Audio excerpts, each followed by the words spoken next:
Drought in Africa, especially in eastern horns, which is dependent on agriculture, has worsened conditions for farmers and pushed millions of citizens into hunger and poverty.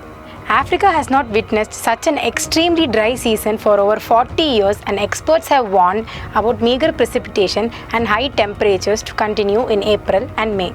The Intergovernmental Authority on Development has said that with the rains falling short for a fourth continuous year, nearly 29 million people in the region would be affected. The drought is most probably due to the effects of La Nina and its kin El Nino, together known as El Nino Southern Oscillation, in the region around the Pacific Rim, says the climate experts.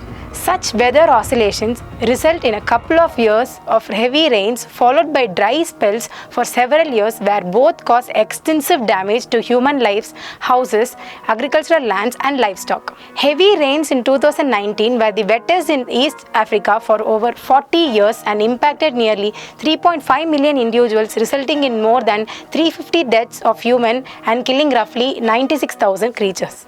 But due to extremely dry conditions in the last 24 months, 20 million people are at risk of starvation this year, as delayed rains worsen an already brutal drought in Kenya, Somalia and Ethiopia.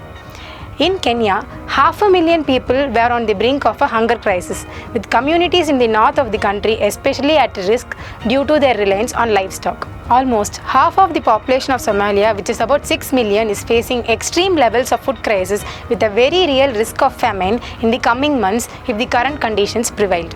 Malnutrition rates in drought-hit southern and southeastern Ethiopia have surged above emergency thresholds, while the north of the country has been in the grip of a 17-month war between government forces and Tigrayan rebels. The net outcome of such extreme weather events in the Horn of Africa is that the residents are not getting a chance to slow down and rest, as they have been facing a drought followed by a dry spell after a year of flooding.